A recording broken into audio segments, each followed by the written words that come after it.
Assalamualaikum warahmatullahi wabarakatuh. Wilujeng patepang dangu deui sareng Mang Adul dina acara dongeng Sunda kalayan jejer carios nyaeta Kasasar Lampah bagian anu kalima. Atuh seperti biasa sate acan Mang Adul ngawitan kana terasanana dongeng Sunda Kasasar Lampah ieu.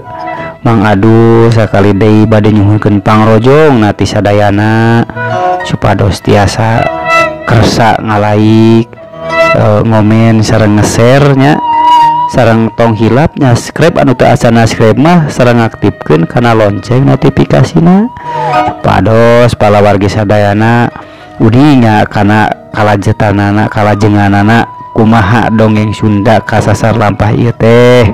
Sareng mudah-mudahan kapayuna atuh aya deui hiburan-hiburan kanggo pamirsa sadayana anu langkung menarik langkung sae gitu dina channel Abi Api Official ieu. Atuh supados teu nyangkolong teuing kana waktos dongeng Sunda Kasasar Lampah bagian kalima ieu ku Mang Adul bade dikawitan. Prung wilujeng ngadangukeun.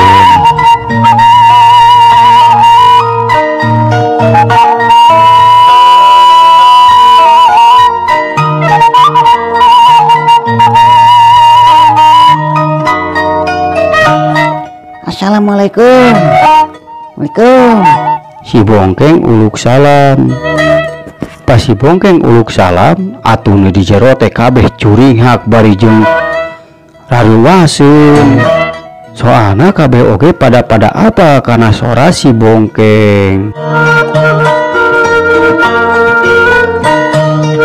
Waalaikumsalam warahmatullahi wabarakatuh.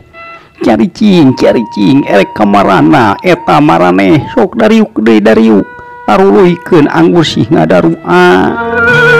Anu nemalan kana uluk salam si bongkeng ngan saukur Haji Basar. Bari sakalian Haji Basar oge nyarek ka masyarakat anu ampir-ampiran erek kalabur ku sabu ngadenge sorana si bongkeng. Ari kitu teh mah mang boro-boro masyarakat anu ngarumpuh di dinya atuh anu geus apaleun yen si bongkeng teh maot. Dalah papana sorangan Mang Tarmin manehna ngan saukur bisa calangap lainna nemalan kana uluk salamna nu jadi anak. Heuh da geus puguh sapanganyaho masyarakat jeung bapana oge si bongkeng teh nyaeta geus maot malah mah geus 40 poe. Anu nyahuan karena si bongkeng masih kene hirup teh ngan saukur Haji Basar. Haji, anu bieu teh nah bener suara si bongkeng. Kuring mah asa teu percaya. Nah si bongkeng bet aya ka dieu. Apan si bongkeng teh geus maot. Lamun teh mah si bongkeng marakayangan asa piraku. Da si bongkeng teh kalau pangrasa mah budak anu bager. Bari jeung pan kukuring teh selalu didoakeun sing aya dina tangtayungan Allah sing kenging rahmat dari Allah. Nah geuning bet ka dieu. Mang Tarmin nanya ka Pak Haji Basar soalna manehna ngarasa percaya teu percaya ngadenge suara si bongkeng uluk salam ka dinya. Mudah-mudahan we atuh eta teh beneran si bongkeng jang. Mudah-mudahan si bongkeng balik di ka dieu. Keun heula we ayeuna mah urang tungguan. Hayang nyaho atuh teang kaluar. Keur naon si bongkeng na titah ka jero geura. Pak Haji Basar nemalan bari sakalian ditah pangneangkeun kaluar. Hayang nyaho cenah si bongkeng langsung sina asup ka jero. Kitu ceuk Pak Haji Basar.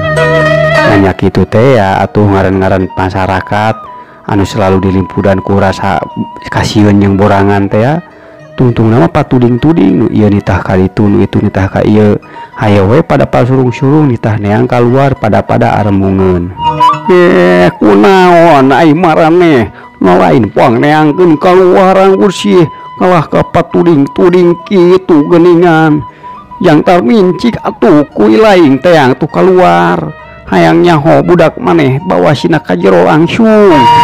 Kusabab masyarakat anu pada daekeun yang si bongkeng antukna Pak Haji Basar oge nitah atuh ka Mang Tarmin selaku bapakna sugan beun ai bapana mah teu sieun.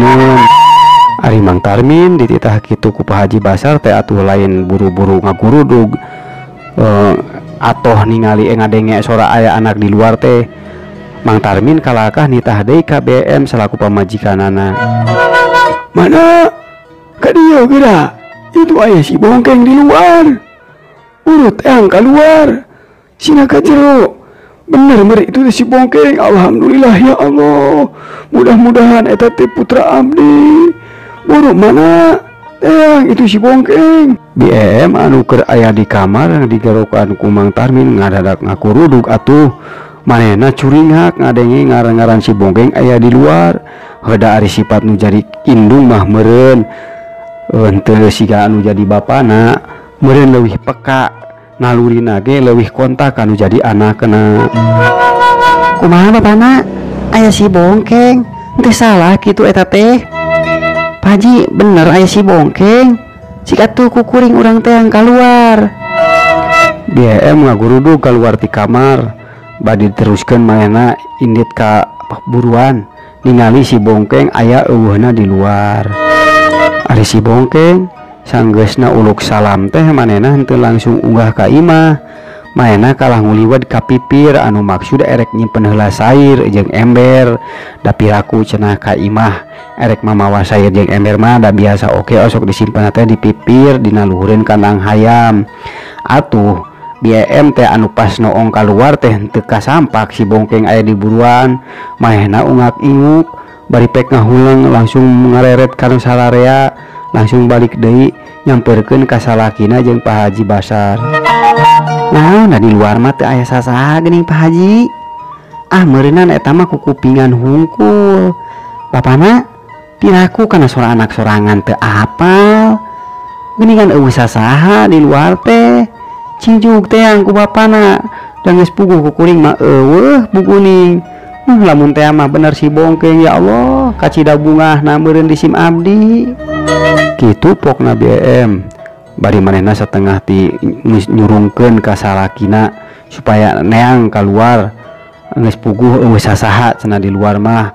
Aya tadi kalah nyebutkeun aya si Bongkeng siga anu mere harapan tepuguh teh kanu jadi pamajikan. Ngadenge omongan BM Pak Haji Basar atuh ngarasa heran. Manehna ngahulang sakedeung tapi da yakin pirasat manehna yang di luar teh aya si Bongkeng. Kamana atuh ari si Bongkeng? Padahal tadi teh geus kadenge uluk salam. Terus we Pak Haji teh nyarita deui. Wis we ari kitu mah cari cing sok urang teruskeun deui ngadaru'a. Ngan samemeh neruskeun deui ngadoa, uring erek mere pangwejang ka sarareana.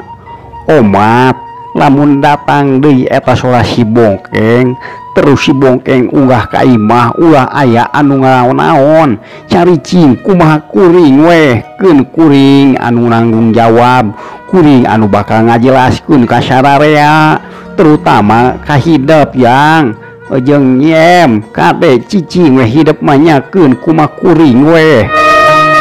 Kitu Pak Haji Basar nerangkeun ka sararea yen lamun misalkan cenah si Bongkeng datang di kadinya langsung unggah ka imah omat cenah sararea ulah aya nu bertindak naon-naon komo sampai ka kalalabur mah keun weh cenah Haji Basar anu bakal nerangkeunana mah kusabab ari manehna mah da emang geus apal yen si Bongkeng teh encan maot ngan saukur kasasar di alam siluman. Terus we atuh sararea nuluykeun deui ngadaro anak tapi sancan lila ngamacakeun doa kadenge si Bongkeng ngagurutak mukakeun panto bari nyebutkeun Assalamualaikum Ma Pak Allah geuning loba jelema geuning di dieu nya. Bah aya si Abah geuningan ya rame kieu loba jelema aya naon ieu teh geuning meuni rame kieu. Si Bongkeng asup ka imah bari ulak ilik disabudeureunnana da emang loba jelema da ngaran-ngaran eukeur 40 poean maotna manehna. Terus manehna ulak ilik sakalian nanya ke Pak Haji Basar oge inung bapana. Ari masyarakat didinya atau termasuk inung bapana si Bongkeng manehna marolohok teu waraniun ngomong bisa kemek-kemek acan. Komo ai masyarakat nu borangan mah justru kacirina teh siga anu bener-bener kasosoakan ampir-ampiran erek lumpat-lumpat wae ngan kaburu maranehna sadar karena omongan Pak Haji Basar tadi. Yang pagea waalaikumsalam warahmatullahi wabarakatuh. Yap yang kadieu deket abah meh ku abah ke dijelaskeun ka sararea. Tuh jang tarminting kali itu bener-bener anak maneh geura nyem tuh anak maneh tuh sok geura sokot ka dieu tuh. Samberes Pak Haji Basar ngomong atuh si Bongkeng ge nyolong krong sasalaman ka Pak Haji Basar. Oge ka indung bapana anu masih meleuheuk keneh.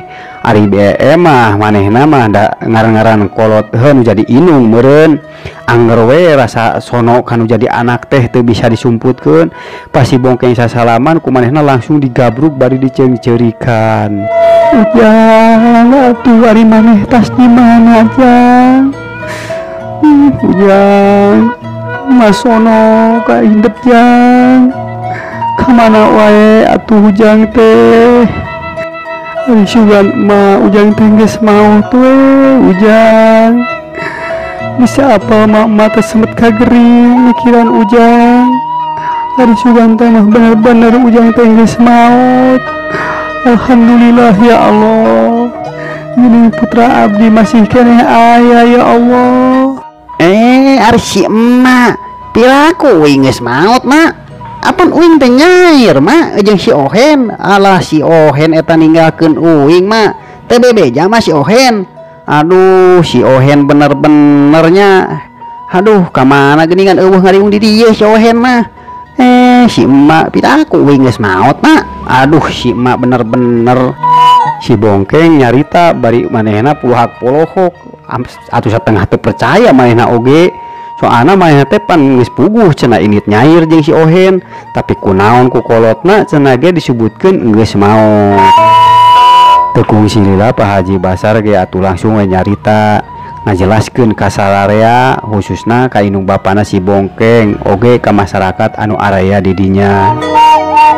Kieu jang ari nu sabenerna mah nyi darengekeun ku hidup sararea nya.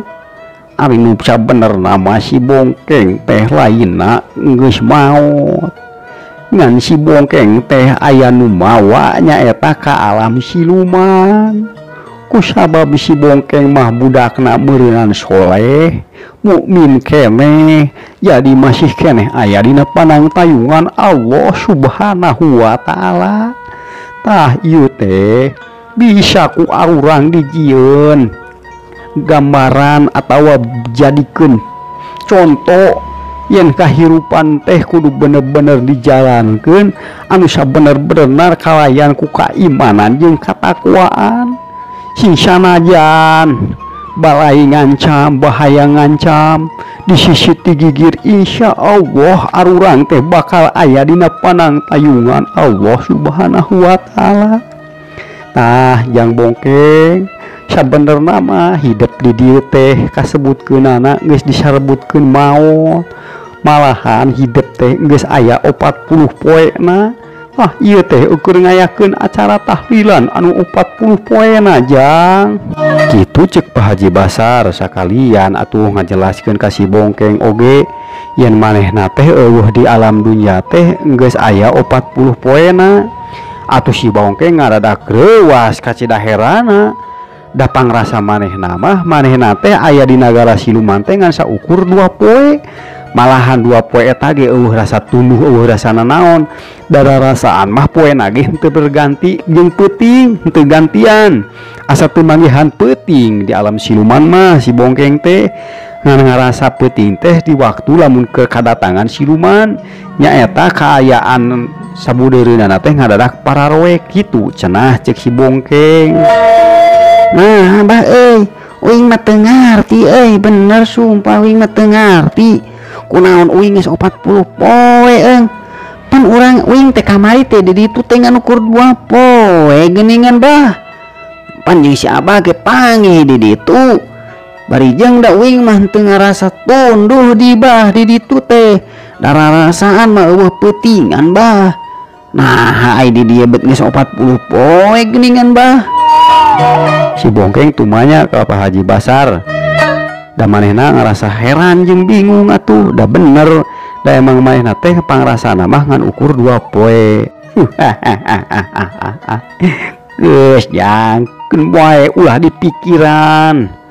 Anu sabenerna mah lamun di alam dunia ieu urangan saukur enggeus 40 poe geuning anu ku hidup di kaalaman mah di alam siluman ngan ukur 2 poe. Da emang aya perbedaan dina waktu antara alam dunia jeung alam siluman. Jadi geus we ulah heran, ulah kaget hidup jang. Keun bae ayeuna mah nu penting hidup geus salamet. Geus aya nepi ka imah.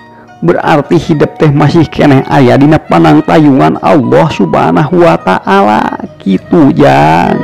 Atuh sanggeus ngadenge penjelasan di Pak Haji Basar, masyarakat dirinya oge ngadadaker tihan deui istilah nama. Da tadi mah bener-bener sarta pas ningali si Bongkeng asup ka imah teh. Antukna mah masyarakat teh atuh hiji-hiji nyarampeurkeun ka si Bongkeng ngarusapan, bari nanyakeun kumaha kabarna. Si Bongkeng teh atuh ngarasa jadi budak sunat meureun da dilariung ku sararea. Rame antukna mah didinya mah anu tadina tahlilan 40 poean dilanjutkeun we ku Pak Haji Basar teh jadi syukuran kadatanganana deui si Bongkeng. Sok we ayeuna mah jang tarmin keun bae geus kagok kapalang hidup loba opieun loba naon-naon, sok urang syukuran we ka Allah Subhanahu wa taala.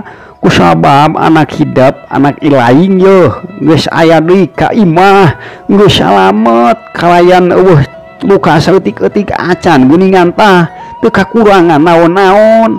Sok ayeuna mah urang syukuran we mun bisa mah angkiran deui we tatangga anu canda ratang rek awewena rek lalakina meh pada nyaho yen si Bongkeng teh aya deui si Bongkeng teh encan maot. Ngameh engke si Bongkeng di waktu keluar teh manusia jalma di dieu masyarakat di dieu teh henteu karageteun henteu nyangkana ririwa kitu. Siapa tuh Pak Haji? Saya lah kitu leres. Keun wae lah abi mah sok urang syukuran ayeuna si sanajan nepi ka jam 12 peuting ge. Keun bae abi mah lah atoh anggur ngarariung di dieu jeung urang tanggap heula lah si Bongkeng. Bisi masyarakat harayangan apal karena sejarahna, karena lalampahanna, karena riwayatna. Da kuring oge sarua tuh penasaran hayang apa kumaha lalampahan si Bongkeng di alam siluman teh.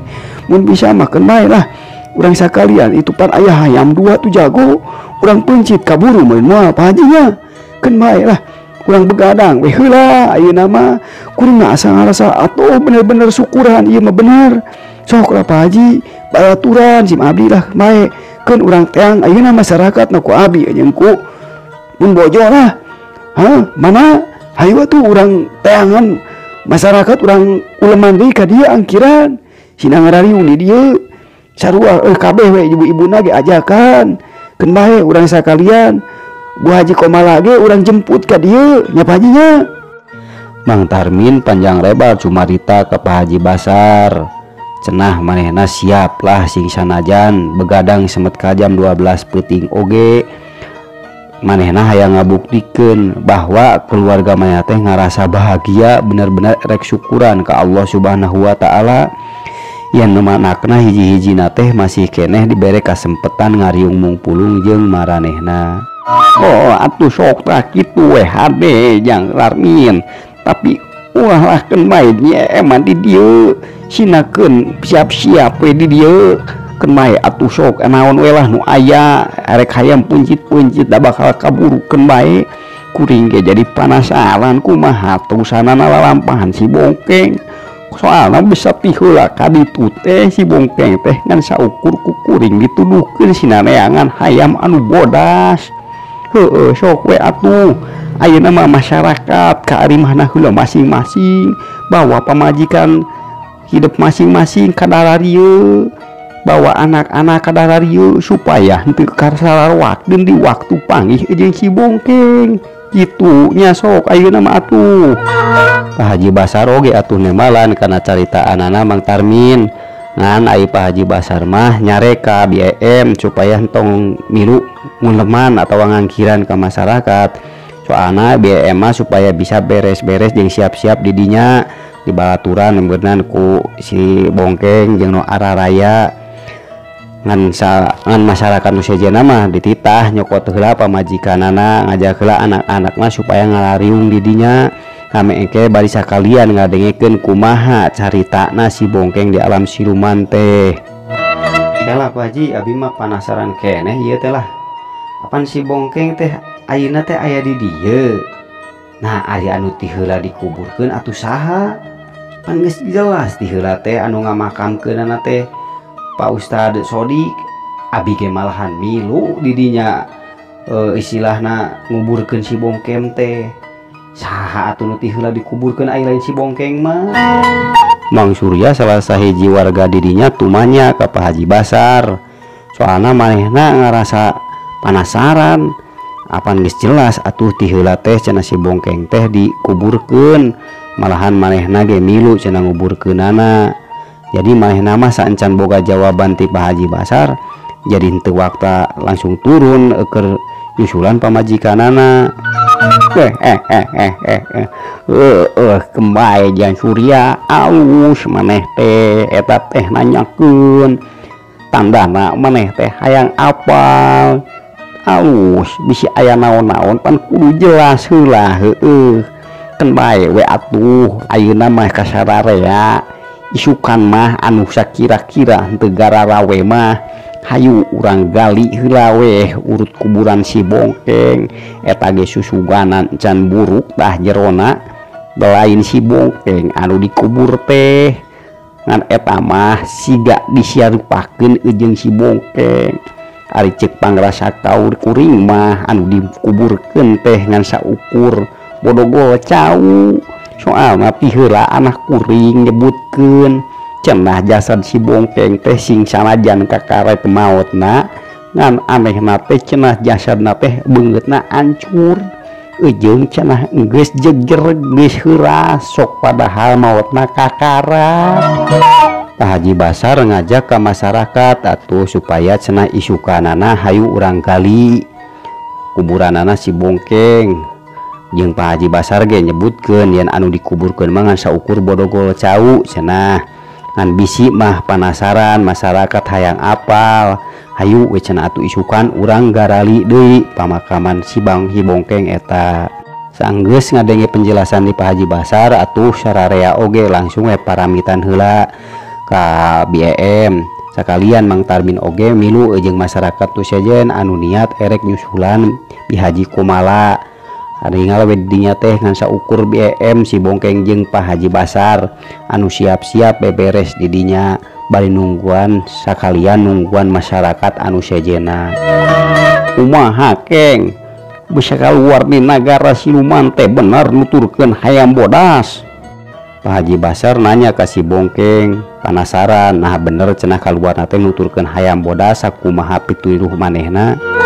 Heueuh bah bener euy uing teh nuturkeun hayam bodas ngan sancana hayam bodas mah uing teh nutur-nutur makhluk aneh sia bah bentukna teh siga boboko bah ngan buntutan ngacir terus irungna oge nyungcung siga jarum tah sanggeus eta uing teh di bahanan bah heueuh inget ketang bener itu dina ember uing teh di bahanan buah warna teh koneng bah teuing cenah da kudu dibuka teh di imah tah ayeuna mah kuring geus nepi nya bah urang cokot we lah sakalian tah besa uing geus dibere buah anu warna koneng eta teh uing teh langsung dititah nuturkeun hayam bodas ku makhluk itu teh bah kitu. Baru maneh gini di bahanan naon atuh cik hayangnya ho cokot Keng penasaran kuring oge nya di bahanan naonnya jeung makhlukna nahaon eta geuning bager ka ilaing Keng. Pak Haji Basar ge atuh kaget ngadenge si Bongkeng di bahanan ku hiji makhluk.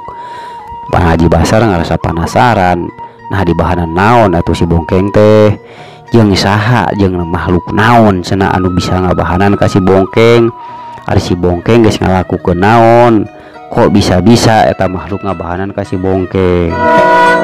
Ari mimitina mah bah ku uing teh ditulungan makhluk eta teh da keur ngagantung dina tangkal, ngagantung ku ieu kuno areuy. Tah ku uing teh ditulungan we dicoer bae ditampanan ku sair da emang leutik bah.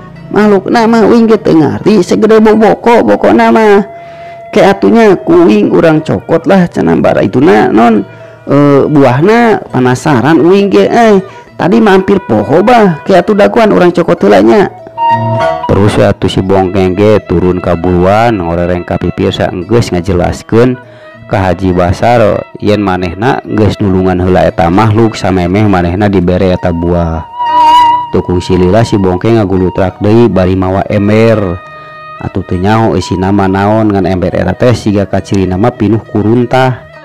Tah ieu bah buahna teh na jero ember ye kuing teh ngaja dituruban ku runtah da dititah ku makhluk ituna.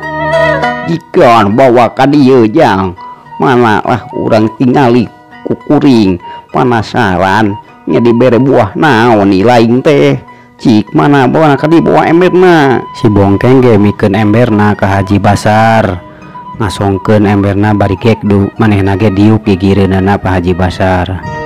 Saenggeus emberna dicekel ku Pak Haji Basar atuh Pak Haji Basar ge ngaguarkeun runtah anu jadi tutup eta ember. Barang Pak Haji Basar geus ngaguarkeun runtahna atuh Pak Haji Basar kacidaruasna jeung kagetna ningali naon anu aya eta dina jero ember.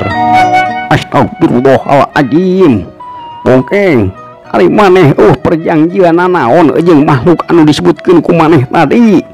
Hah, aya perjanjian henteu maneh jeung makhluk itu? Pak Haji Basar nanya ka si Bongkeng.